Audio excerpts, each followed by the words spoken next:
19 years after his last crusade, Indiana Jones is back in search of the kingdom of the Crystal Skull. Back this week is Jared. Hello, hello. Thanks for having me back on. I'm Matt.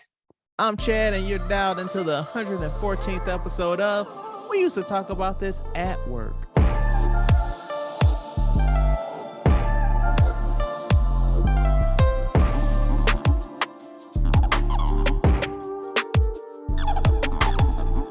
All right, so bit of a lighter week on content, Matt. We've been slowing down. We've been getting tired, We've been we getting sick. We've been getting the bubble guts. Oh, yes. Yes, we have. Oh, I see you took that off the outline. Right. Yeah, Well, you except I were, wasn't gonna admit it at first, but I was like, we a family. I can let the people know. yeah. You were kind of out of sorts this week, and then I was out of sorts in a different way. Some of the stuff that I've been posting on our shorts have been really riling people up. All content or all feedback is good feedback, right? Right. All engagement. All Right. engagement is positive. Whether you give us a like or a dislike, we still like that. What hurts us the most is if when you don't react. So YouTube doesn't let you see dislikes anymore, but we can see them. And that like to dislike ratio is real fucked up. Let me just tell you that. See, at least they letting us know, good and bad. But all right, so we got Jarrett back, and I've only known you about, I'd say, a year and a half, and Yeah. I feel like it's safe to say that you are a bit of a gamer, yeah? Yeah, not as much as I used to be, but I would still classify myself as a gamer. You do a little bit. So, as a gamer, tell us about this whole Logitech controller controlling a whole submarine. Yo, I don't know what they were thinking. Um, I have seen like military drones and like stuff like that being controlled with like versions of like Xbox controllers and stuff like that, but that's not in a life or death type scenario. So Well, I don't know why you would do that. let's give some context. What are we alluding to? Yeah, so the Titan submergible, excuse me, submersible. Yeah, submersible. Yeah. Mhm. Is basically a sub that was supposed to be designed to go deep into the ocean and explore the remains of the Titanic. James Cameron did this a bunch of times leading up to the Titanic movie. But his sub was like, state of the art, met all the safety requirements and whatnot. Yeah, This James one, James Cameron is a madman. Also, he has like billions of dollars at his yes, disposal. yes, absolutely. This sub was cheaply made and it cut all the safety corners, and it basically was like they knew that it was unsafe before they even chose to take the trip down. So for it to implode and sink, it's not that surprising. So I'm gonna ask a question to the group, and if you guys don't know the answer to this, it's okay. I don't know either. But there's more than one company that will take you in a submarine down to the Titanic. Yes or no? Yes. Is this Titan company? I'm gonna assume they're on the cheaper end. Yes, it's expensive to us normal people, but I'm Right. gonna assume that they're on the cheaper end since they cut so many corners. Right. That Right. part, I don't know what the other people are charging. I'm not sure how much they are doing. Okay, because this was like $250,000. Yeah. He basically said that the CEO said that the price to go down there was the same price, when you take inflation into account, as getting a first class ticket on the Titanic. So that was like, that's probably just like a marketing thing, but that's what he said. Okay. So I saw a video maybe Thursday from James Cameron himself. And he said that like basically they were dead Monday. Like he knew Monday. Like he made some calls, got some information about what was going on. Because like one is James Cameron, and two, the submersible. Am I saying that word correctly? Yeah, submersible. Yeah. Okay, submersible community is really small. So even if he wasn't James Cameron, it's still just like a small collective of rich people. Right. Right. And they were like, hey, if these variables happen, like if they lost communication and something else happened too, they're dead. And so like he's like, they gave y'all false hope all week. Like these people were deceased Monday. And I'm like, that's wild. No point from what I see. There was no compassion for them. There was nothing on social media for compassion. It was like normally you get people, of course, the internet gonna be the internet. We get that. Right. But then there's gonna be a select group of people talking about no, those are human beings and everything else like that. You had it was not I didn't see none of that. I saw some, but what I saw was people turning against anybody that wanted to get sympathy for rich people. Right. Yeah, I saw a few scattered people saying, these are human lives and stuff like that. But that 96% of people were going crazy on there was one, the kid, the 19-year-old or whatever. There was sympathy for him. And then it came out later on where his aunt or somebody said that he was nervous, he didn't want to do it, but his dad really wanted to. There was sympathy for him, but there was no other sympathy for nobody else there. Right. Yeah, it's crazy because the CEO, he knew about all of these risks, and I read some quotes from him, and he was basically saying like, if you don't want to take risks, don't get out of bed in the morning. And he fired the safety dude who was like, you can't take this down there. He fired him. But here's the thing though, it's like we all operate life in a capacity where we don't really fill in all the lines. And for the most part, shit works out for us until it don't. So yes, we are all pointing the finger like you should have had your safety stuff together, and like this was just held together by duct tape and glue. But it's like that shit was working for the last year and a half, 2 years, however long this company is going off, and then this one outlier, and now everybody's outraged. Where was the outrage before human life was taken? Well, that's not exactly true, because the same thing happened. Well, not the same thing, obviously, because they didn't die, but something similar happened the last time they took it out, or one of the previous times they took it out, where they lost communication with like the boat above that's supposed to, that they deploy from or whatever. And they lost communication for like 5 hours. So it's happened before. And it's like, it's just crazy stuff. Like it didn't have a GPS on it. I guess some of the parts were bought from like Camping. I forget the name of the store, but it's like a retail, Camping World or whatever it is. Like, it's rough. I'll put it that way. It's very rough to go out like that. Right. Because they also said like or it's like bolted in, like they cannot open it from the inside. Right. Like this also reminded me of Matt. Do you remember the episode of the podcast we did about that? It was a documentary about the guy that murdered that reporter. He's building a submarine. I'm like, I thought about that too. Yeah. It's the same I thought about thing. that too. I don't know. Honestly, his submarine looked better than what they had. It did. But it's just like you just thinking about it, it's just like you're a person building a submarine. I don't know about this, my guy. And that's another thing. Like when you think of like billionaires and stuff like that in general, you usually think they will rather have some like high quality type of stuff just to be just sitting in that. Because I saw a news thing, like a news report did it like a while back. They showed the inside of it and everything. It's just like felt like going up in the arch. You're just in that tight little room. Yeah. You can't go nowhere. It just felt like, why would you want to be in that at all? So I feel like media has given like a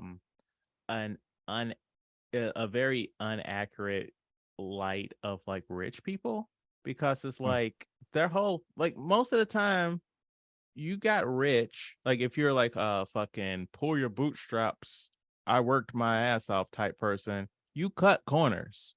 Like you aren't gonna have state of the art because that's cutting into the profit margins. And to the exclamation point on this. You can just tell that how we ate shit and we go to hell.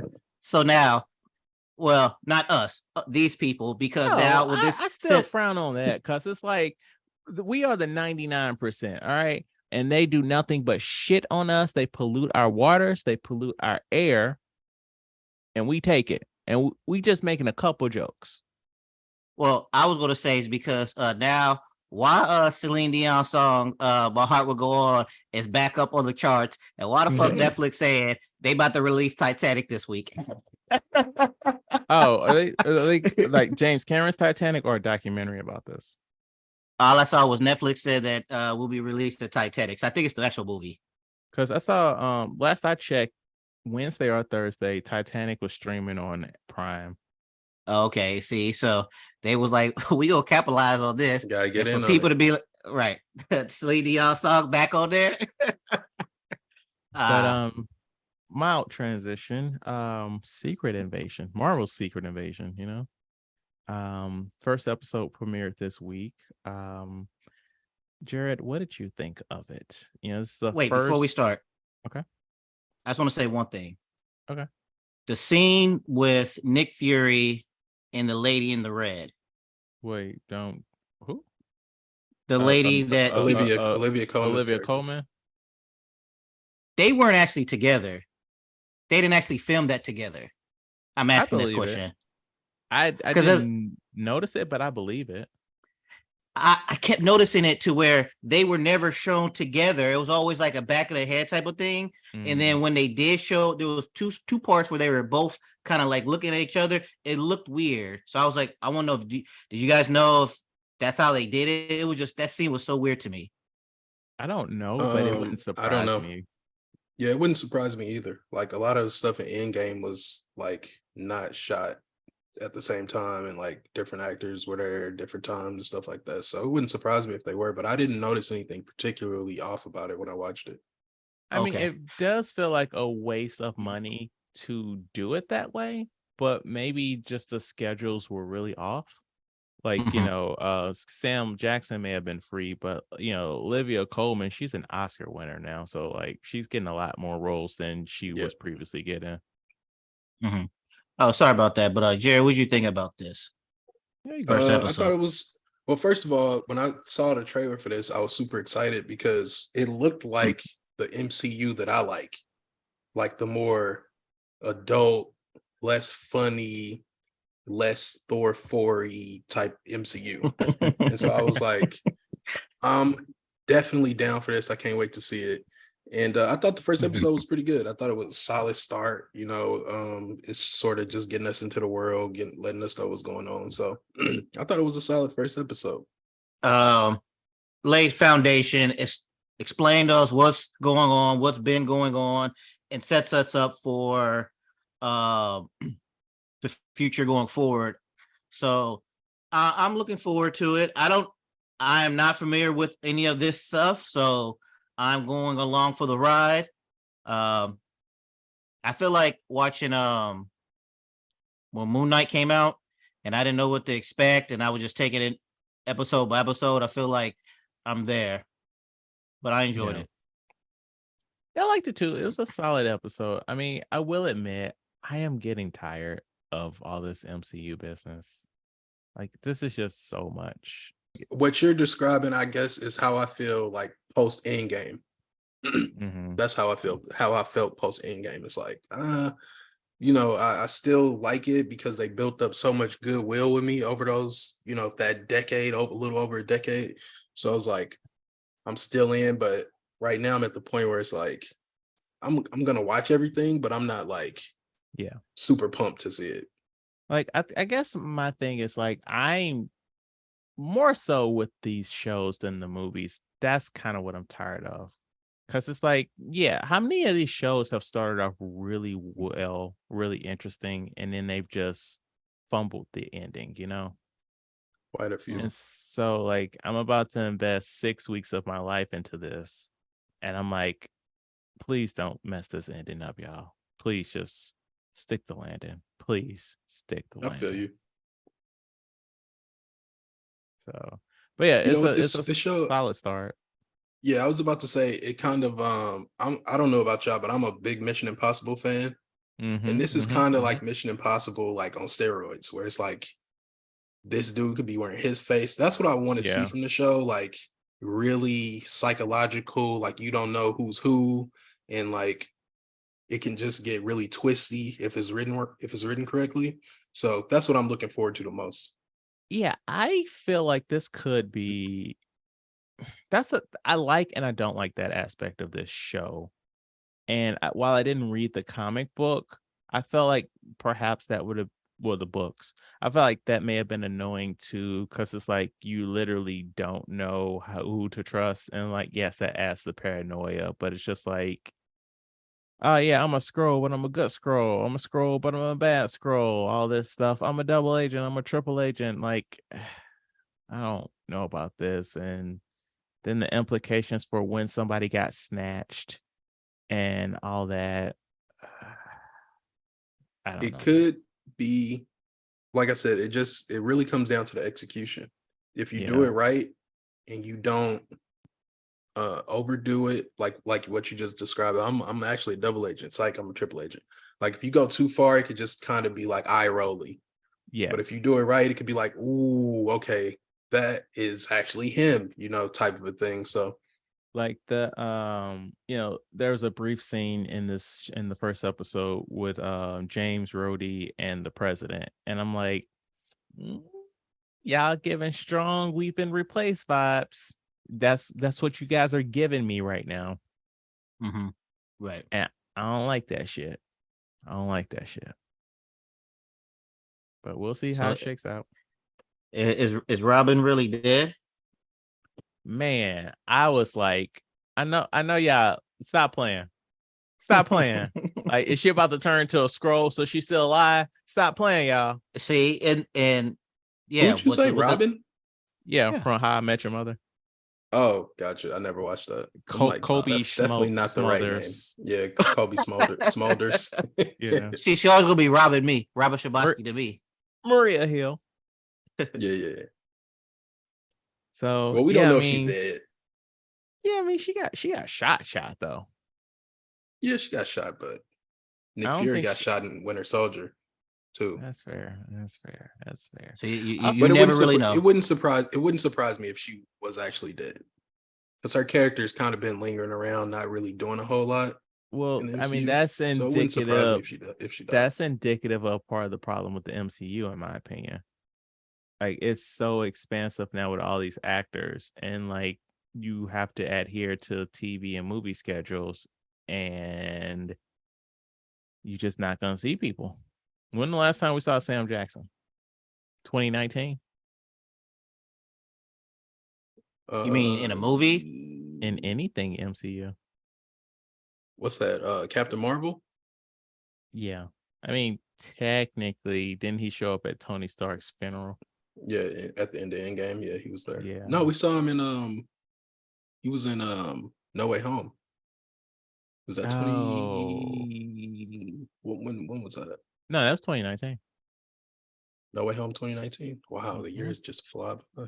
But yeah, I think that was the last thing he was in, the last movie Yeah. he was in. Oh, yeah. So it's just yeah, and that's the last time we saw her too, I think. So because they were together, but they weren't really Right. them. But yeah. Yeah, we'll see how it shakes out. You've been watching some stuff, Matt? Yeah, I was able to catch Maggie Moore's. It stars John Hamm, Tina Fey. It's a murder mystery comedy. Here's what the plot says. Police Chief Sanders investigates the bizarre murders of two women with the same name and unravels a web of small town lies. He meets and quickly falls for Rita, Tina Fey, as a noisy neighbor who's eager to help solve the mystery. Now, Tina Fey, John Hamm, that plot, you like, this movie is going to be good. This movie is not good. That makes me so sad. Like I remember seeing the trailer and I was like, this looks interesting. It's not good. It's not. It's okay. I Oh, will no. not. This is not a movie I'll tell you, Chad, go watch. I mean, if got you have to come upon it, sure. It's an interesting plot to where I ain't gonna do no spoilers, but it's an interesting plot with these women getting murdered with the same names, and it's a cat and mouse type of thing. There's some comedy in there and stuff, but it's just like I feel like they could have. The premise of this movie is great, and they could have done a lot more with this. How so? So I just feel like they missed the boat on the interactions, the plots, the subplots, stuff like that, to where it could have been better. It's okay. I thought this was gonna be laughing and John Hamm gonna be doing his thing, but it was just it was okay. This is like a TV movie type of thing, a streaming movie, I guess you would say. I mean, it did come out straight to streaming, right? Or not Sure. streaming, but like no, not streaming. It was direct to not video, on demand. It went straight Right. to video on demand. Sorry. Right. So I mean, don't rush out and go see it. But if you happen to see it, it's okay. It just could It have been a always lot better. sucks. It always sucks when like a good cast like comes together and the movie isn't like They're great. just wasted. I hate that. Yeah. Yeah. And like, I don't know, it feels like, you get a really good cast. And unless it's a situation, usually sometimes it's a situation where like the director's like, hey, you're my friend, be in my movie. But a lot of times it's like, oh man, this script is pretty solid. And then they slowly start fucking with the script on set. Right. Yep. You watched something good though, Matt. I watched something long. I didn't know it was going to be that long. I watched Spiderman Across the Spider-Verse. Okay. It was good, very good, but I didn't know it was going to be that long. I don't know the time of it, but it just felt like a long movie. It was not that long because I remember seeing it like when I got off of work one day. And by the time it was over, I still had plenty of time left over to pick my daughter up from daycare. Like, and I have a tight window in between work and picking her up. So it wasn't that long, I don't think. Let's see. Spider-Man Across the Spider-Verse is, oh shit. This movie's 2 hours and 16 minutes long. All right. Well, I was enjoying my time in the theater. I'll just say that. What is that other movie I just watched where it ended and it was a part 2? Oh, Fast. Yeah. So when this ended, I was like, we doing this, huh? Okay, so Matt, I'm gonna say that's your own fault because like you are like in the know, like you're a fucking film critic. You should have known that this movie is in 2 parts. I don't be looking at that kind of stuff, man. You I don't be gotta looking look- at that at all. You gotta look at They the fucking newsletter I put together, okay? I then got lost in the mail. Yeah, But no, originally overall, it was go ahead. yeah, Sorry. I was just about to say originally it was it actually was called Across the Spider-Verse Part 1, but Yeah. they changed the title. So So I feel like as I'm not a regular moviegoer. Actually, there's something I want to talk about with you specifically, Jared. About regular moviegoers. But I feel like regular moviegoers don't like saying part 1 in a movie title, which yeah, I find very interesting that this new Mission Impossible movie is letting you know this is part 1 of a 2-part movie. And I'm like, I don't think that's a good idea. yeah, I personally wouldn't do it. It just seems like I don't know. It feels like you're sending a message that you're getting half a movie, even if it's Yes. not Right. necessarily half a movie, because you can do a 2-parter with 2 complete movies individually. But Yeah, I like think, yeah, example, Infinity War. At one point, that movie was yeah, called Infinity War Part Part 1, 1, but yeah, they took it off because yeah, people don't want to fucking see that shit. yeah. Right. I agree. Yeah, do not let me be disgruntled at the end of the movie and be like, what happened? I don't want to come in knowing that there's going to be another part. Yeah. Or like with Dune, like the marketing, nothing said it was a part 1. You didn't find out that shit was a part 1 until the movie started, and they was like, Dune, Part one. And you're Right. like, wait, what? They're like, we already got your money. Lock in, Right. strap in.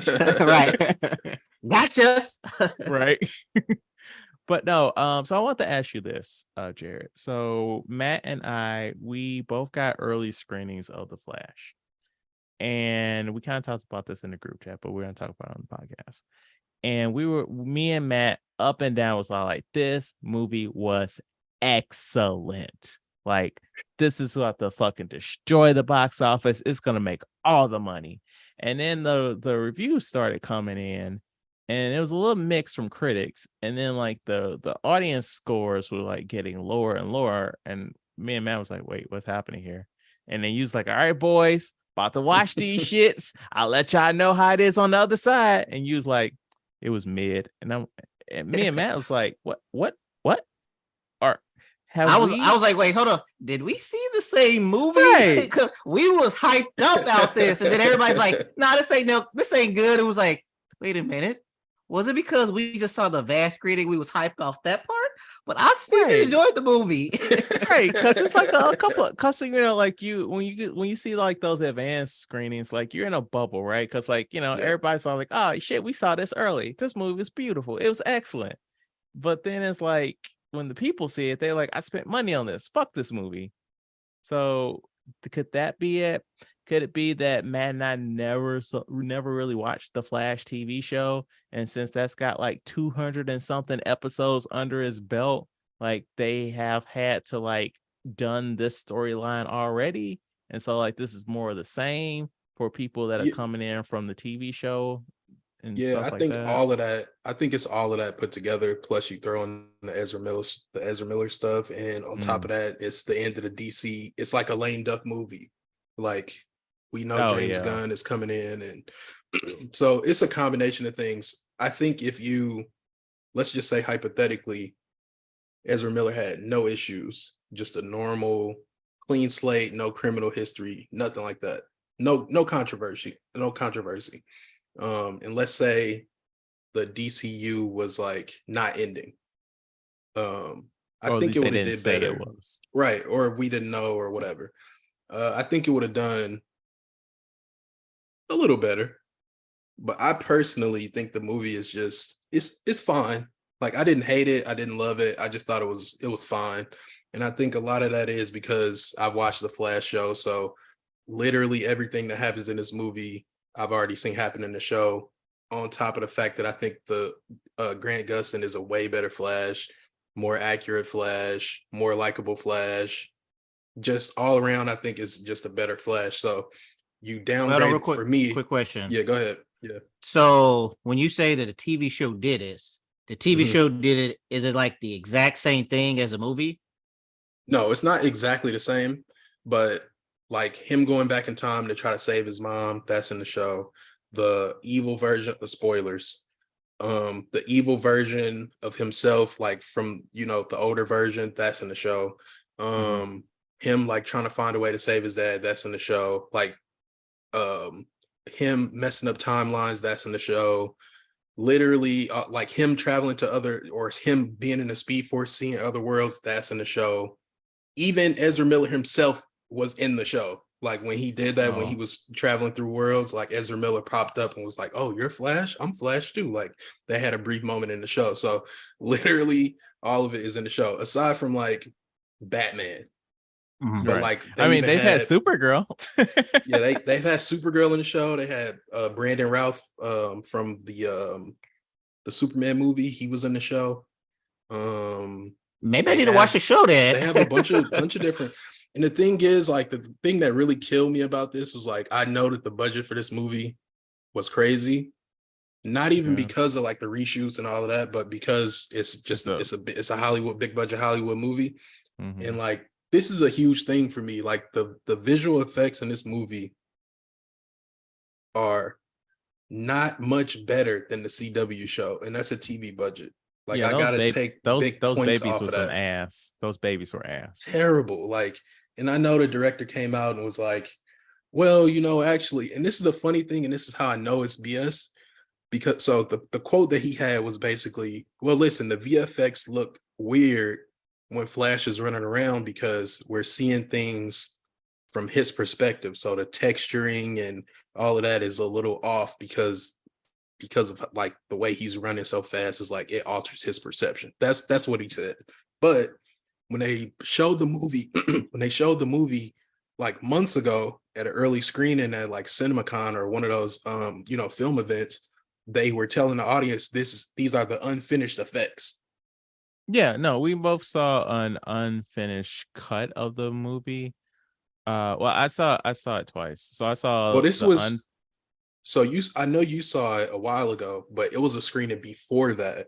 No, I know, and I'm pretty sure it was the It was same the same. cut. I'm So pretty okay, sure it was the same well, cut. So either yeah. way, so they were saying it was so the cut that you saw, the reason I bring it up is because I've seen people like online movie reviewers who saw that early cut, and they were saying, oh, it was an early version, the effects weren't complete, and then they said they saw this version and they said it was the same or Right, and very, then so that's why that's I'm why I'm saying, like, like, I'm I'm not pretty buying sure that it excuse. was the same cut. And like I feel like when they were like, I don't know if I kept this in the episode, but I feel like what they meant when they were like, this is not finished, is they were really talking about like the after credit scenes, because Yeah, the yeah, first cut that I saw, and I think it's the same one Matt saw, you don't see who gets out the car at the end of the movie. right, And then when I Mhm. saw it again the second time at the other screening, the second screening was like a week before the movie came out. Um, they actually showed Clooney getting out, and we actually right, got to see the credits, right. like the Yeah, I heard actual the same credits. Like thing. we didn't get to see the credits the first time. It just cut to black, and then the Yeah, lights came on. And they were like, "Thank you for your time." So I Yeah, think yeah. that's the that's one So I what they seen. meant Yeah. when they were like, "This is not a finished cut." Like they were like, everything else done, but we gonna film a couple of credit scenes because we don't really know which way we want this shit to go. I know we were talking about Spider-Man, but real quick to wrap up on the Flash, the one part that really like the only part that really made me go like, wow, whoa, I wasn't expecting that, was like the Nicolas Cage Superman. I don't know if y'all know the Yeah, story behind that, yeah. Yeah. but as soon Have you as I seen the saw like, documentary? yeah, Superman, the death of Superman lives. Yeah, But yeah, so when I saw like the back, because I think it was like a back view and with long hair, and it was like obviously Superman, and you see like a spider, and I was like, that's Nicolas Cage, and I was like, I can't believe they actually put that in there, because it was like, that's like a deep cut reference. So I was like, oh, that's pretty cool. But other than that, like, and even that, the crazy thing about that is like they had Nicolas Cage on the set, and he still looks like he's made of rubber in that scene. So that really killed me watching the movie, seeing all of these terrible VFX that like students can do better work than that. So I was disappointed in the VFX specifically, but the movie itself, I was kind of disappointed with the movie itself because I was hearing this is the best movie in a DCU since The Dark Knight, and it's That's what I was awesome. saying. And I was just like, the DC, I mean, it's not better than like the James Gunn Suicide Squad movie to me. Like, I don't think it's better than like Wonder Woman. I don't even think it's better than Man of Steel, to be honest. yeah. I I So mean, wholeheartedly I don't disagree know. with you about Man of Steel and Wonder Wonder Woman. Woman. Now, Yeah. Suicide Squad. All right, I'm gonna have to think about that one. Man, But that movie was so good, man. that's what I'm Suicide saying. Squad. Yeah. Oh, I see. I see. Okay, I'm sorry. I see. I Yeah, I'm thinking. misunderstood what you're saying. Yeah, I'm like, yeah. So, but I enjoyed it. There's just gonna be ones where we different. Yeah, I mean, like unless I'm. Definitely. unless unless I see this again and then my rose colored glasses are off and I was like, I don't know what I was thinking, but as of right now, I'm still riding high on the movie. Like Although, sorry. last thing, I know I keep saying last thing, but No, my you're bad, fine. because I You didn't get a good. chance to talk about the Flash movie on here. But I will give them props because I personally think that Ezra Miller Flash is very annoying. So for them to Yes. bring in a second Flash that's more annoying was genius. Because the older one is like, okay, he's not that annoying compared to this one. So I found He was myself being a like, okay, he's not that bad compared to this annoying younger one. So my So thing with props him props is for that. like, and I don't know if I'm in the minority of this, but like ever since he first played the character, or not first played the character, but ever since he played the character in Justice League, I thought he was playing him as like on the spectrum. Yeah. Now am I okay? Because I'm like, am I alone in this? That's I what don't I know if assumed. I don't know if it's intentional. I really Yeah. don't know. I would have to look it up. Maybe that's what he's going for, but I just I don't mean like the choice personally. that's kind of how I got. That's what I got from him. Like I didn't get like awkward or anything. I got like spectrum, especially like that scene on the bridge in the Flash. Like the way he's spouting his truth off. Like Yeah, that didn't feel like someone with everything cognitively aligned. But could and be. so when we're introduced to younger Flash, I'm like, where is his autism? Mhm. Not younger Flash, I mean old Flash. Like he started to play the character very Oh, different, I see what you're saying. Yeah, yeah. You're saying like it seems inconsistent with his previous portrayal. especially in the same movie. But yeah. Yeah. Sorry to, be, asshole critics, but the people are wrong on this one. Mhm. I disagree. I Mm. think the people are kind Send of send us your hate for this movie. Send us your hate. Right. We're sorry if if we're getting the Warner Brother emails and the fucking Warner Brothers paychecks. All right. I'll fucking Right. admit it. I cashed my Warner Brothers check. Okay. I cashed that shit.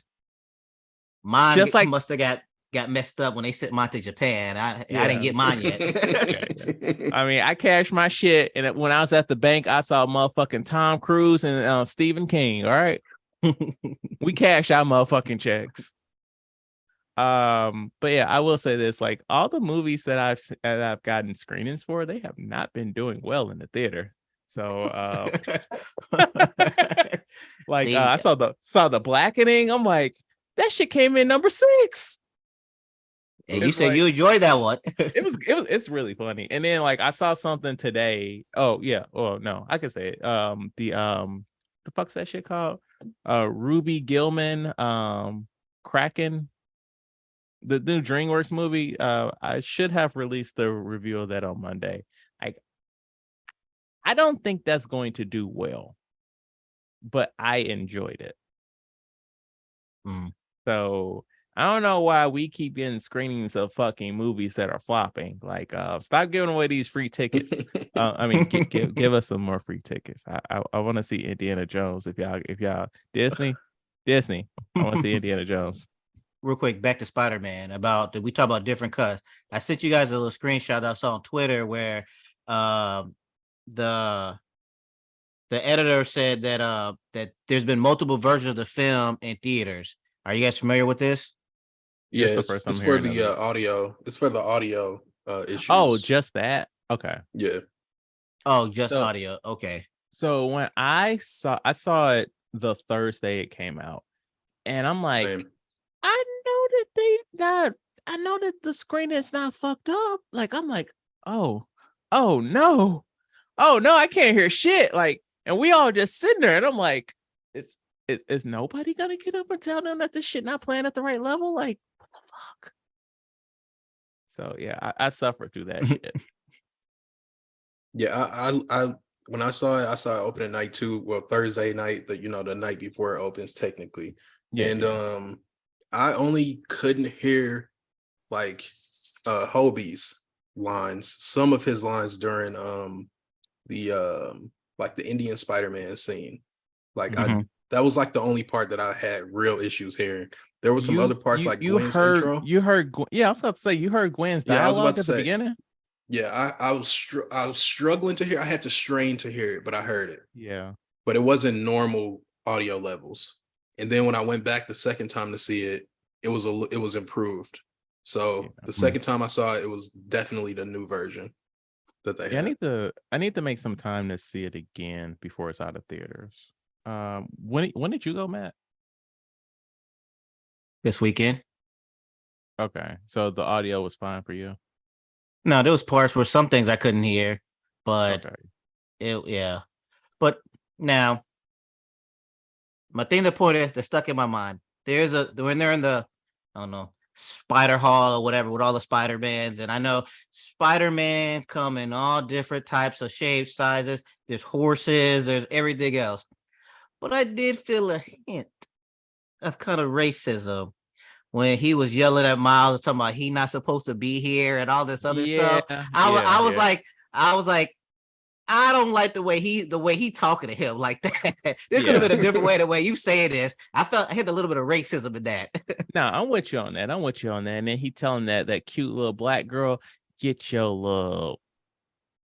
Wait, I almost said a word. Get your black ass at that computer and send this boy home. Well, it's funny you mentioned that because I think that was like a meta commentary on like some Spider-Man fans, because when Miles Morales like first came out or was first created, a lot of people were like, that's not Spider-Man, that's not my Spider-Man, stuff like that. So it's kind of like a play on that, like the fandom, the Spider-Man, the Peter Parker fandom is sort of like not wanting to accept Miles. So it's like a play on that. Okay. But I don't say is I did like how once Gwen and Peter betrayed him, the black girl is the one who saved him. And I was like this. I got you. You're right. I was like this. There we go. Gotta stick together. Did I send you that thing where it was like somebody made the little animation and it was audio from oh God, who's that black dude that's like, don't be mixing races? Dr. Umar? Dr. Umar, yeah. Where he's like, it was Hobby where he's like, I have plans that I cannot share because the haters are gonna try and stop me. It was just like that on repeat. And I was like, yeah. Hobby is who my son enjoyed the most. He liked him. He's really fucking cool. He's dope. Yeah. I like the beginning when they first showed him and he was like this. I'm not gonna let you see my secret identity. And then like a couple scenes later, we see his face, and I was like, "What?" Yeah, during his little intro part. Yeah. So not just like how I like how Miles is like clearly concerned about what's going on there, and he's like, "What do you mean you crashed in this dimension? Like you sleep in his house, like?" And then he's like, "Are those my chucks?" And like all of that. Like I loved all of that. Yeah. So overall, like I enjoyed this movie. It was real good. I don't know, like it didn't give me no Pixar vibes, but it did give me a vibe where like Miles' mama fine. True. She's fine. But she had a lot of great moments in this movie too, by the way. The don't steal him from me, like all of that stuff was, I thought that was hilarious. She looks older. Does she speak Spanish? She looks old enough to vote. Yeah. Also like when she was like when he was like when he said also when they first met up at the teacher and he was talking about his grades and he's like he's been missing school, but then they were like he's getting A, and then he was like he's getting the B in Spanish, and they got upset for the B in Spanish. I thought they would be like he had C's and D's or something like that, but no, he got all A's and a B in Spanish. But he should be getting A's in Spanish. He knows how to speak Spanish. Yeah. And it's like a heritage thing. And by the way, when I noticed this the second time I saw the movie, when it's exactly on that scene you're talking about, and as soon as the teacher says, "Oh, and a B in Spanish," the mom snaps like in anger. And when she snaps, like a little Puerto Rican flag pops up. Yeah, I saw that too. Right in front of her fingers. Like little small stuff like that. It's just so makes the movie so much better to me. So good. Like, it's a lot of stuff that I noticed on my second viewing. See, that's what I was about to say. There's so much stuff like I know I missed just watching the first one or watching it one time that I would need to go back and watch it again a second time. Like little that's stuff like that's why I want to go. The horse when he was like. He's like, why is a horse wearing a mask? I like that. Little comments like that. It's great. And like during the earlier in the movie, we see Miles and he's like, it's like right when his mom tells him like basically like you're not grounded, you can go after her or whatever. And he's going down the fire escape and he's changing his clothes and he takes his clothes off and he like drops his jacket and his hoodie right there on the fire escape. later in the movie when he goes to where we think he's going back to his world, but he ends up in Earth 42, and he goes to that same fire escape and he puts his jacket and hoodie on. The hoodie and jacket are like Prowler colors, but you don't really notice it because it's like that Miles is wearing purple hoodie. You know what I'm saying? Yeah. So it's like small details like that are great.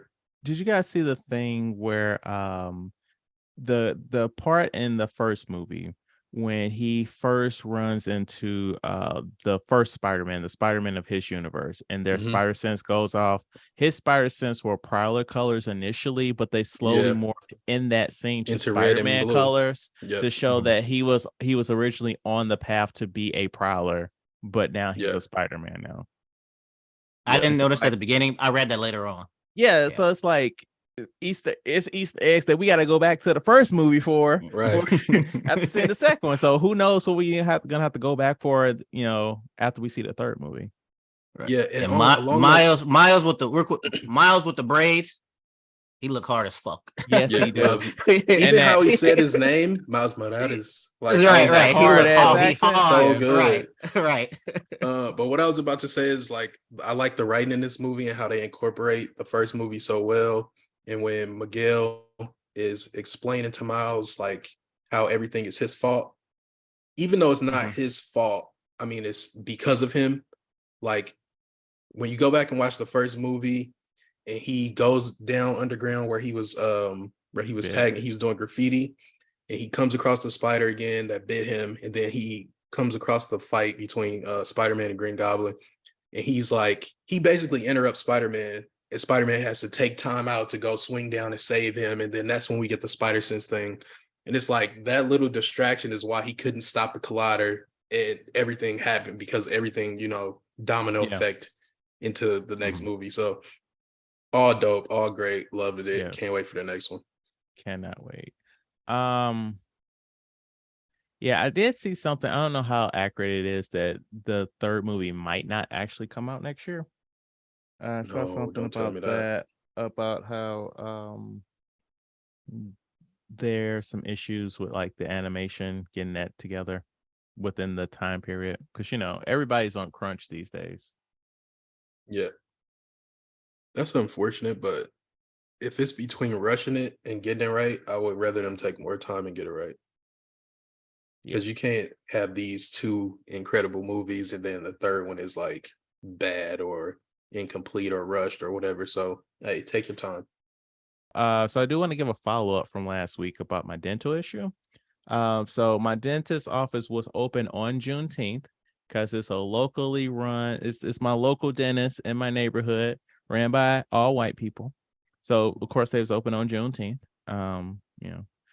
Basically they said I have a crack in my tooth, and they gave me some penicillin for potential infections. And then they referred me to like another dentist that can do more stuff. And I go up in there, he's looking at my teeth, and he's like, "This looks pretty good. I don't think you need my services." And I'm like, "What are your services?" He's like, I do root canals. So I'm like, "You do what now?" What the fuck did they send me to you? So he's like, "I don't fucking know." So I don't need a root canal. I need to follow up with my dentist next week though. They told me to take the penicillin until it's gone and get back to them. And it has been hurting a lot less now. It still hurts, but like it just, like I was saying, like it just felt like a lingering pain, and now it's dulled. So what did you eat again? It was some sample from Costco. Like it was, like I said, it's the perfect storm. It was like pizza, cookies, all kinds of other little things and shit was out. And so I was just going to town. And I went to Sam's Club. I went to Costco Friday, and they had a couple samples out, and I was like, I'm good. And like the dude was like, I'm just about to take this off the little up, and I'm like, I'm good, my boy. I'm good. I got some trauma. All right, so I caught a new movie. This didn't warrant its own mini review. I caught the new Jennifer Lawrence movie, No Hard Feelings. It's the one where she is hired by Ferris Bueller to have sex with his son, Matthew Broderick. So the trailer made this seem like a raunchy comedy, like just snappy. Jennifer Lawrence at the top of her game. I saw a couple of articles that called her the new queen of comedy, and that ain't it. Um, I feel like I don't know if it's the direction or the editing, but it was a little off. Like, someone would make a joke that was kind of funny, but it hinged on the reaction of the person that they were talking to. And it felt like it was like a second too late to make that transition to the other person to where the flow was Mm-hmm. off. Or like there's at the very beginning of the movie, Jennifer Lawrence is doing something, trying to do something behind somebody's back. And like they're in a store and like you're looking over the shoulder, over the guy's shoulder out a window, and you see Jennifer Lawrence doing stuff. And that's funny. But then they kept cutting to Jennifer Lawrence's perspective and her doing it. And I'm like, that's making this less funny. Like the joke Mhm. is this Yeah. man doesn't see what's happening behind him and you're ruining the joke. Yeah. Mhm. And then they were like, they had side characters and stuff that were interesting, but they were barely in the movie. So I don't know, like it was a lot of missed opportunities. There's one part I did really like. Jennifer Lawrence went to a house party with like a whole bunch of Gen Z kids. And it's like kids trying to stream and they're streaming about like positivity and stuff. And it's like, what? And then some younger guys like 18-ish were trying to hit on her. And she was like, I'm good. And there's like two guys. And then she eventually was like, why don't you two guys just fuck each other? And then they pulled their phones out and they was like, say that again. Like, what's the problem with us fucking each other? Like, you a Mhm. homophobe? And, like that shit was really fucking funny. Like how it flipped, because it's like that, like we're like just like Jennifer Lawrence, we're all millennials and shit. And like that, our insults don't mean the same thing to Gen Z. Right. That's right. funny, but there Right. wasn't enough of that in the movie. Yeah. So Okay. I don't feel like this warranted a theatrical release. Like I feel like this would have been fine going direct to streaming, not Netflix. Like I feel like at this point it's a bad mark to go to Netflix because like it's gonna get dumped on the app, and then in a couple of days some more stuff is gonna come up, and then it's just not gonna be easily searchable.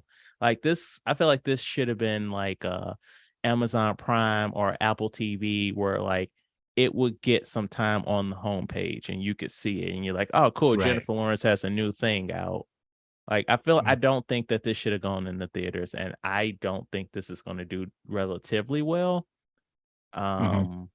With, even though we just said it bombed, The Flash in the theater, Spiderman. I'm sure there's some other stuff that's going to like kill it. Like I feel like this is at least going to come in like maybe number 3 this weekend, but we'll see. Mhm. Yeah, I think Flash is already like definitely not number one anymore. And that brings us to this week's review of Indiana Jones and the Kingdom of the Crystal Skull. Legend says that a crystal skull was stolen from a mythical lost city in the Amazon. Whoever returns the skull to the city temple will be given control over its power. You will help us find it. In the 1950s, Indiana Jones becomes entangled in a Soviet plot to uncover the secret behind mysterious artifacts known as the Crystal Skulls. So I want to start off with you, Jared. Just a question first off. Have you seen this movie before? Yes. When did you see this movie? Well, I saw it in theaters when it came out. So that was 2008. Oh my goodness, you saw this in the theater? I did. I saw this in the theater. Remind me, am I yeah. older than you? Yes. How old are you? Or Okay. or not to that back. I don't know. No, I'm older than him, but I'm not sure now. I am I'm 36. Yeah, I'm 34, 33. I Okay, lose so track. But yeah, my either way. my question was going to be, did you see well, you still could have seen it. Have you seen the original 3 in the theaters? Like it would have been a re-release No. for you. No, I haven't. But I 'Cause, have seen all 3 of the original. No, I asked because like initially I was going to ask, did you see First Run? Because like I've seen every single Star Wars movie in the theater, but the first three it was re-releases, Right, in the right. theater. Sorry. So you saw this in the theater. What do you remember? Like what was the air like before seeing the first Indiana Jones movie in 19 years? It was pretty hype actually. Like I was really excited to see it because I always loved the Indiana Jones movies growing up. So when I realized that a new one was coming out, I was like, let's do it. I was super hyped. The theater was pretty busy. I saw it I don't know if it was opening day, but it was opening weekend Mhm. when I saw it.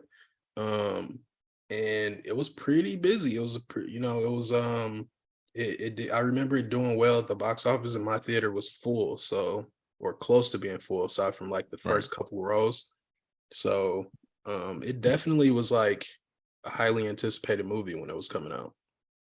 Yeah, so the first time I saw this movie was 2 years ago, specifically the weekend that Juneteenth became a holiday. Right. Because I was in a Indiana Jones mood, right? Because like one of my favorite lines of the entire series is the one from Raiders of the Lost Ark, when Indiana Jones is gonna try and blow up the Ark, and Balak is like, destroy it, do whatever you want, but we are merely passing through history. This is history. And I was like, this is history. Great line. A new holiday. I should watch an Indiana Jones. And so I watched that one for the first time, and like I just remember like, the internet, not the people, because like once more, there's a disconnect. There's critics and normies, and then there's the Mhm. internet and everybody else. And I remember the internet hating this movie. Yeah. And so I was like, okay, well, let's just see what it is. And like when I saw it like 2 years ago, I was like, this is not a terrible movie. Like, why are people like, this movie literally came out and shat on Harrison Ford's head, Yeah, it's So I was not like, terrible. yeah. So like I saw this at home, surround sound, 75-inch TV. I had a good time. We'll see how I feel about it, 2 years later, after having just rewatched the other three over the last couple months. But this goes to both of you.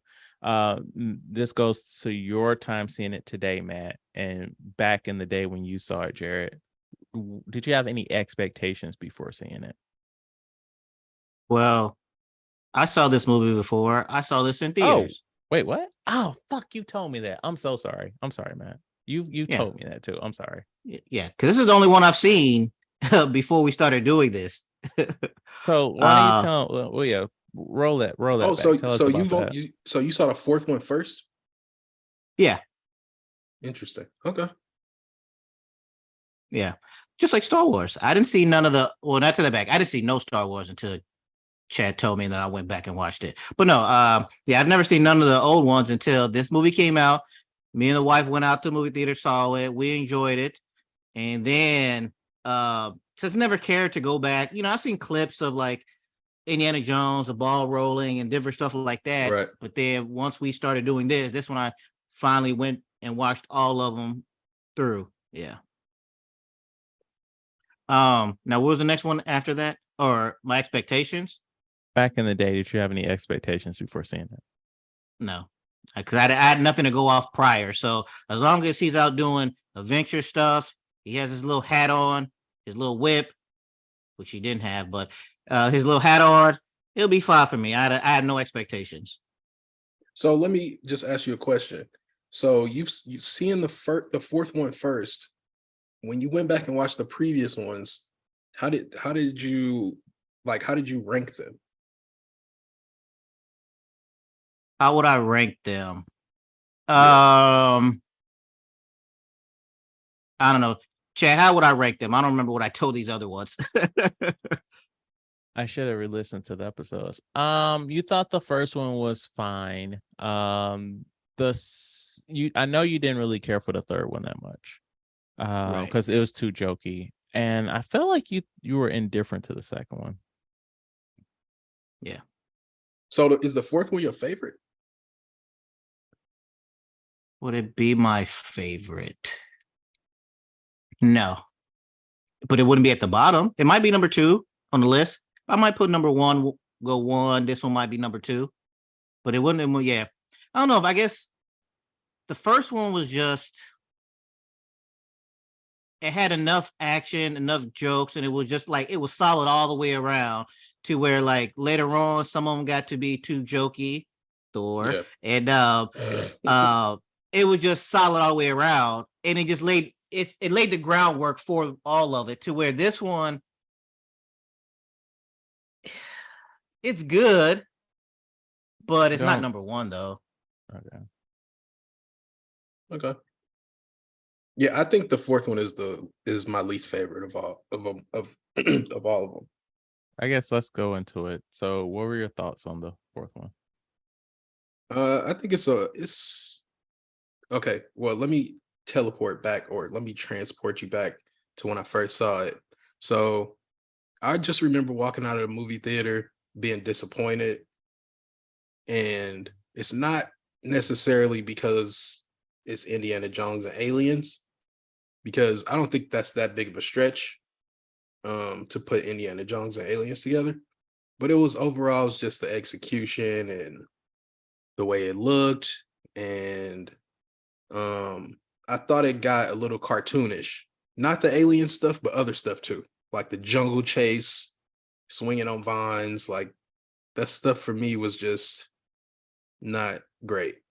I remember, and I haven't watched this I maybe watched it like 2010 or something like that, but I haven't watched it since then, so my memory is not the best. But I do remember a scene where I think it's the end of the jungle chase, maybe after the ants, and they drive off the cliff onto a tree, and the tree sort of leans down into the water and like drops them off in the water, and then the tree flops back up and like slaps the Russians off the cliff. Like, like it was just comical, like how cartoonish that was. So it kind of just didn't feel like the other movies to me. It kind of felt like they were trying to update it, and then they said, okay, we have the technology to do crazy stuff, so let's do crazy stuff, So Right. I didn't love that. But not only that, like, the nuke scene is pretty bad, him in a refrigerator.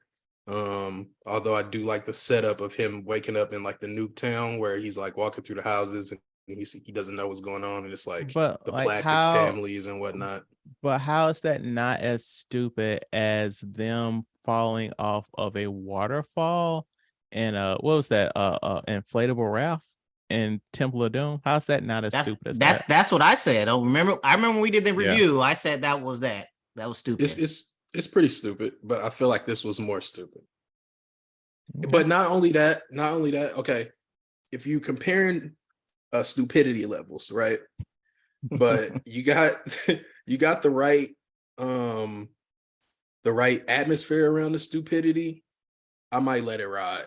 But if you got stupidity from this movie and the atmosphere is not right, and the vibe is different, and the movie is so bright, and everything looks like it's a set, like a movie set, instead of like realistic, and all the uniforms in this movie are super clean, and like they look like they just like walked out of the wardrobe dressing room or whatever. It's a different era. It's the shiny time of the 50s.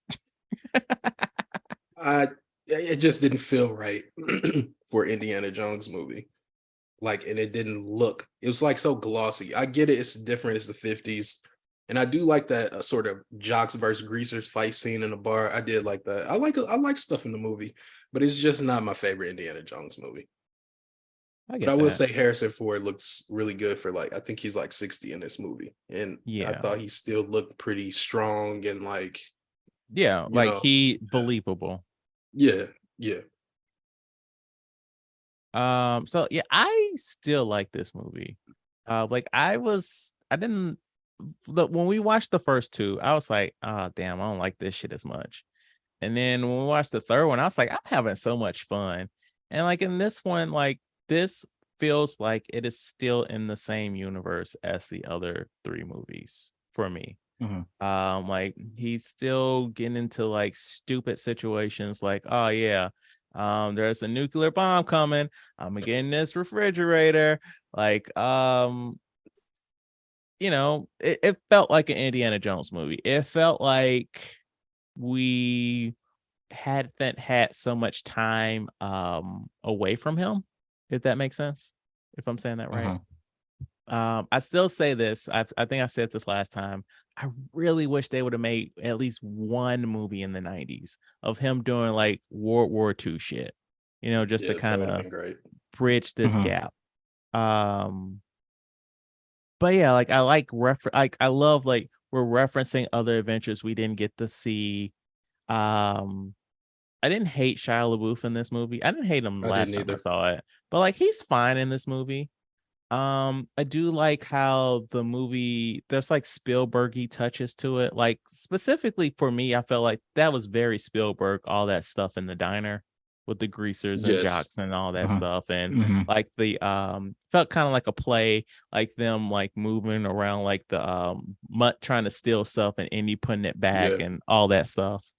Like the movie I felt like the movie was pretty fine until we started really relying heavily on the CGI stuff. And I'm not just talking about like those CGI monkeys, but like the stuff with the car and like they shoot something off a tank and it rolls and it, very unbelievably, I'm smashes the car that they're in, actually. It's funny. I remember a bunch of like old jokes about Harrison Ford in this movie. And now look at him. Shia LaBeouf. That's what I was about to say. Shia LaBeouf says like, "What are you like 80?" And he literally is 80 in Indy 5, basically. So it's like that's pretty funny that they made that joke, and he really is 80 now. What about you, Matt? What'd you think of this movie? I enjoyed it. Like once, like you said, the rap stuff on there, then this is the universe we live in. So like when Jerry pointed out the tree stuff, this is just the when we falling off stuff in Indiana Jones universe, we gonna make it. Just like three waterfalls down, and every single time, conveniently, except for the last one, they stay on the boat. Each time they drop down, except for the last one. So it's like in the Indiana Jones universe, when we fall off stuff, we're gonna be all right. Yeah, it's gonna be okay. Yeah, so like I like Shia LaBeouf in this, and I like their interactions back and forth with each other. I like how they're consistent with everything, where no matter where, I don't know if it's every single one, but I can remember 3 so far. He got to stick his hand in something. He had to stick his hand in something. One thing is I didn't get the groundhog thing. Is that something I missed? What was the point of them? They were just a weird CGI. choice. Weird choice. Okay. Yeah. Okay, I thought maybe I missed something from the past where that's been in like every single movie and I just never noticed it before. No. But you might have this for trivia, but I just want to point this out was the whole refrigerator thing, right? Okay. So when I was doing it, they were like, I guess apparently people hated that, and they were like, basically like jump the shark type of thing when you're the frig scene. So then on Wikipedia, it was like jump the shark. So I looked up jump the shark. You know where that came from? That phrase? Happy Days. Yeah, I didn't know that. So then I was down this whole Happy Days Wikipedia thing, learned about Fonzie and everything. And I was like, do I need to go back and watch Happy Days? I was just all in this now, how Arnold's, I don't know, is that a restaurant or bar or whatever? Yeah. Used to be called, first season was called Arthur. Then it was called this. And apparently, Family Matters, when they had a daughter, she went upstairs and never came back. Apparently they had a brother. Yeah. But I didn't know that's where the phrase came from. But honestly, I enjoyed that part. I mean, I didn't have a problem that he did that in the fridge. I don't understand what was the hate for that. It felt very Indiana Jones. Right. So I don't know where why is a hate for it then? It's because I personally was shocked. I couldn't believe it because it's so crazy. No, I'm gonna say this. I've seen stuff that talked about how if certain movies came out later than they did, people would hate them. But since we grew up with them, we accept it. Like, I saw something that was talking about like Empire Strikes Back, where famously Darth Vader is Luke's dad. And people were like blown away about that back in the day. There was some hate, but there wasn't an internet, but if something like that happened now, where we never had Star Wars in the 70s and 80s, and we first got it now, and like we had a really popular first movie, and then a couple years later they came out with the sequel, and you're like, really, the main bad guy is the father of the protagonist. People would fucking light the internet up over that shit. Mm-hmm. But Okay. because it was in the past, we're fine with it. So like, once more, you have stupid shit like that fucking waterfall thing in Temple of Doom, and people are like, oh yeah, that's fine. But this stupid refrigerator thing, that's fuck this movie. Okay, I didn't Okay. say fuck this movie. No, I'm not saying you. I'm not But- saying you. I'm saying No. the internet. I got you, but I'm just clarifying. So when I saw that, I didn't say fuck this movie, but I was definitely like, what the hell is going on? It's not just that he survived. Well, it is just that he survived a nuclear blast, because that's crazy. But it's the fact that I specifically remember the fridge getting blown so far, him smashing into the ground like 8 times. And then he just rolls out like it's all good. But Jared, you also need to remember something else. How did the third movie end? I haven't seen it since. Which one's the third one? 95. The one, the arc of, not the arc, the God's cup. Oh, okay. Jesus' cup. Yeah. Like he has some of that Jesus water in him. Like it's been slowly, Wolverine in him all these years, man.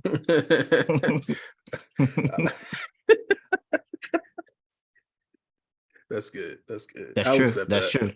Thank I'll you, accept thank that. you. So before we get off this main review bit, I do want to say I find it very funny that the at the end of the movie, the Indiana Jones's hat blows off, and Mutt's about to grab it and put it on, and then Harrison Ford walks over and grabs it. Like, no, we won't be doing any of that. And I thought that was funny. And it reminded me of this interview Harrison Ford had like last year or the year before, a few years ago, very recently, like maybe before COVID. And I want to play this for you guys. Indiana Jones, number 5. He's in here somewhere. It's he better be, because it's coming out. He wants to come out. It's when you're done with that role, who would you like to see as Indiana Jones? Nobody is going to be Indiana Jones. Ever. Don't you get it? No one. I'm Indiana Jones. So when you're gone, it's gone. When I'm gone, he's gone. It's easy. Get it in here. Okay. Yeah. Well, now I've got it. Yeah. Harrison Ford. This is a hell of a way to tell Chris Pines this. I'm sorry, man. Yeah, so he actually meant Chris Pratt. I did too. Chris Pratt.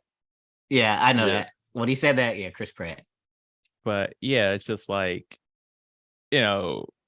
we go back to that episode we did with the ladies. Like, Harrison Ford is a fucking asshole, and I love him for that. And it's like, no, this is my fucking role. Nobody's doing this shit for me.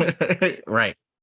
So like, I feel like that's something that he asked the writers to add in this movie. Absolutely. Where it's like, make it look like he about to do it, and I'm about to take that shit because like, this is my shit. Yes, 100%. But all right, trivia, guys. What do you guys think the Rotten Tomatoes score of this movie is? And we're gonna do audience score also, because there is a bit of a difference. I'm gonna skip it. I already know this one. Okay. If I had to guess, I would say the audience score is probably 65. Okay. Other score is probably, I'll say 75. Well, close on the tomato meter. So the tomato meter is 77%. The audience score is 53. Mm, So it is that's a little rushing. harsh. That's a little harsh. You got to remember, this is an older movie technically. So, more randos have, given their opinion, and the internet Yeah. doesn't like this movie. So that Yeah. is why it's kind of low. But all right, so we're playing over under this week, boys. I will make a statement with numbers in it. You will tell me with a thumbs up or a thumbs down if the actual number is higher or lower than what I state. The budget for Indiana Jones and the Kingdom of the Crystal Skull was $200 million. Under. Under. It was 185 million. The worldwide box office was $500 million.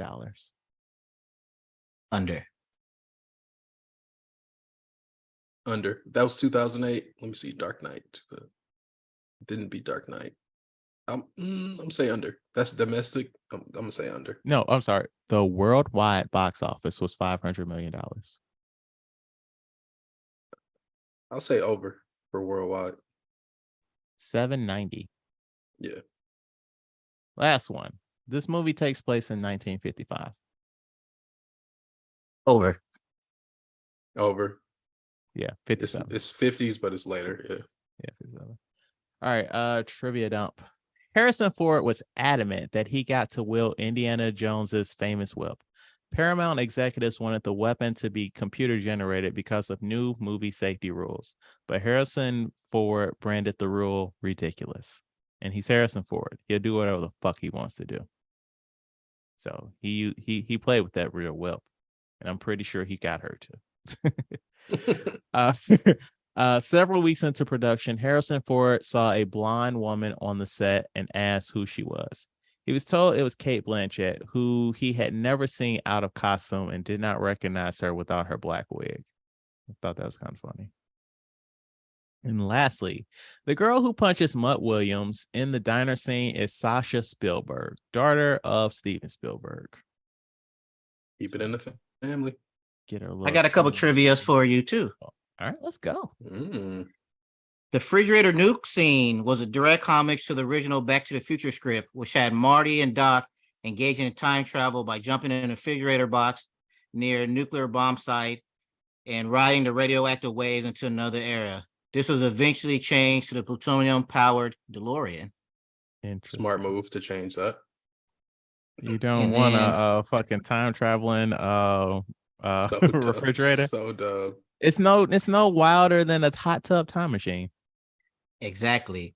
This movie continues the Indiana Jones tradition of the lead villain dying through supernatural means related to a consequence of the villain's own greed. Although the villain in Indiana Jones Temple of Doom fell down and was eaten by alligators, this happened because of his greed for the stones, which had become red hot from supernatural causes, causing him to fall down. And the last thing, I have is, I didn't know about the Shia LaBeouf comments and everything else like that he made after the movie came out. Yeah. I mean, he's always been a wild boy. Yeah. So for the people who don't know, it's a little bit long, but it's going to be good though. When they were doing the press junkets for the movie, Spielberg famously told Shia LaBeouf not to pick his nose in public. Also, Shia LaBeouf criticized the movie to the press several times after it came out. He said, "I feel like I dropped the ball on the legacy that people loved and cherished. You get to monkey swinging and things like that. You can blame it on the writer. You can blame it on Steven, but it's the actor's job to come make it alive and make it work. I couldn't do it, so that's my fault. Simple." He went on to later saying that doing this destroyed his relationship with Spielberg, and he revealed that Kingdom of the Crystal Skull comments deeply ruptured his relationship with Steven Spielberg. Fast forward, Harrison Ford also called Shia LaBeouf a fucking idiot for criticizing the movie to press as well. I think he's a fucking idiot. As an actor, I think it's my obligation to support the film without making a complete ass of myself. It's no surprise then, after all this, LaBeouf was fired from Indiana Jones franchise. A recent article about the franchise made it clear Shia LaBeouf will not be returning as Mutt Williams, and and the upcoming 5th Indiana Jones. So I'm gonna call bullshit on Harrison Ford's statement because I've heard him shit on movies that Yes. he's supposed to be promoting on a talk show. So he But is also, full of like, shit. and also to me, that doesn't seem that bad to be like, he's being honest. He felt like, I mean, I get it because what Spielberg said, I left that part out where Spielberg said, Tom Cruise sorry. doesn't pick his nose, therefore you shouldn't be doing shit like that either. He said, he told me there's a time to be a human being and have an opinion, and there's time to sell cars. So I get that you're supposed to be promoting the movie and stuff, but maybe if he wouldn't have done it right after it happened or right when the movie came out and did later on, would have been like, it could have worked. But yeah, as you promote this movie, you should be like, nah, man, the script was, I get that part, but to be like, you can never be in this shit again. But hey, when it's your movies, you can do what you want. Yeah, but like 2008, that's around the time of the writer's strike, and that's when Shia was being a real fucking wild boy. Like, I don't know if you remember that car accident he got into when they were filming Transformers 2, and he was dating Megan Fox at the time, but he did not get into that car accident with Megan Fox. I don't remember this, but like that's when he was really wild boying it, and like, you know, he's probably overdoing it a little bit with the drugs too. It's just a dumb decision to criticize a movie that you're in, even if you're only criticizing your performance. It's just not professional to do that. Yeah. Right. I mean, now if it's like 2 years down the line and you like and that's usually what they do too. Like they'll be honest, like a later, couple, yeah. Because you never really know. Because, like, for example, even though you feel like you wasn't good enough, the audience, the fans might love it and everything else like that. You just keep that internally. But then if it bombs, and then later on, you'd be like, yeah, I felt like it wasn't my best work. And you don't know what the editor is going to do either. Right. So, yeah, it's bad form. Before we close out, what are you guys hoping for this 5th and final movie? Because like I want Indiana Jones stuff to happen in Indiana Jones. There's got to be some kind of rat, roaches, spiders, ants. There got to be some kind of thing that creepy crawly. They got to be something there. They have to fall off some kind of water.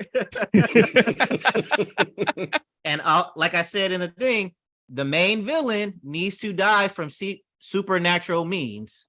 Yeah. Now, if they do those, then I'm cool with how this works out.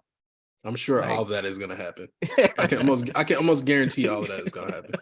So before we started this rewatch, I was like super hyped for this 5th movie, and like when we watched the first 2, I was like, I don't know about this shit.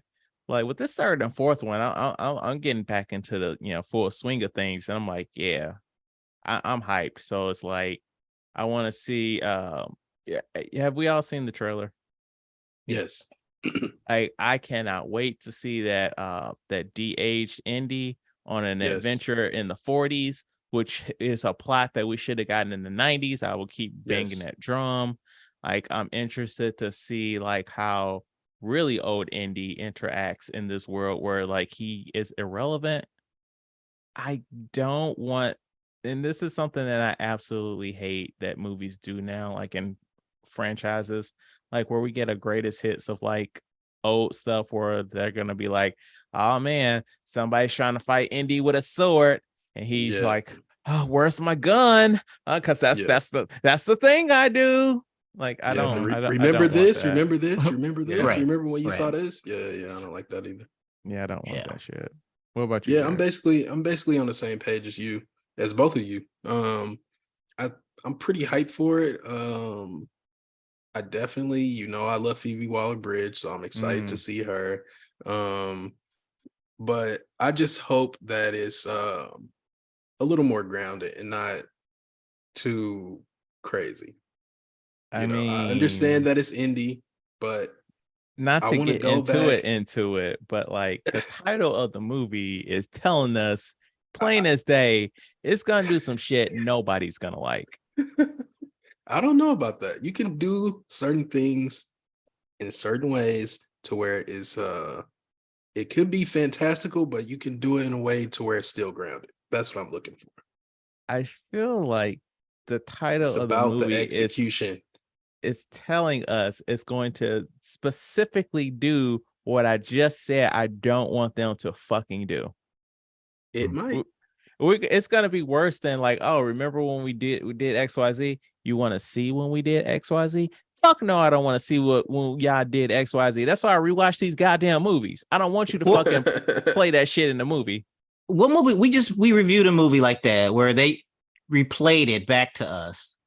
Oh yeah, let's see. I've got the schedule. Let me. It was see. something exactly like that. It's like, remember when we used to do this? Flashback to when we used to do this. Pathan? No. I got to go back to last year. Let's see. And Sharper. But as you look that up, I was reading the plot for the new one. Sharper. Sharper was what? The Khan movie. I don't know, maybe. But they call Indiana Jones a daredevil. Do you consider him a daredevil? I mean, I consider Harrison Ford a daredevil because this motherfucker doing his actual stunts. So, yeah. And as we just saw in that clip, Harrison Ford is Indiana Jones and Indiana Jones is Harrison Ford. So yes. I don't know if I would classify Indiana Jones as a daredevil, but more like an adventurer or something like that. Yeah. I feel like would be a better description. Right. This movie also, like Harrison Ford, it better showcase him crashing planes. Because that's something Harrison Ford does in real life. I know what you're talking about, Matt, but I'm not sure what it was. I don't remember what movie it was, but yes, I agree. Something was all like, yeah, we know you saw that like 20 minutes ago, but you want to see it again. Right. No, I don't. Well, too bad. The Matrix 4 did that and it pissed me off. Did I hear you say yes? Yeah. But yeah, appreciate you coming on and chit chatting with us, Jared. Of course. Do you have anything to plug this week, man? Not particularly anything special, just my Instagram, Jared__France. And that's about it. Well, thank you for listening. Please rate, like, and review our podcast on your platform of choice. If you have any feedback, please email us at weusedtotalkpod@gmail.com. Follow us on YouTube, Twitter, Instagram, and TikTok at weusedtotalkpod. Follow me on Letterboxd at BOW1213 and Matt at Mr. King0257. Come back next week when we review the possibly true story of the founding of BlackBerry. The cell phones. And like always, I don't know if this is a good episode. I don't know if it was a bad episode. But whatever you think about it, talk about it at work. Thank you for listening.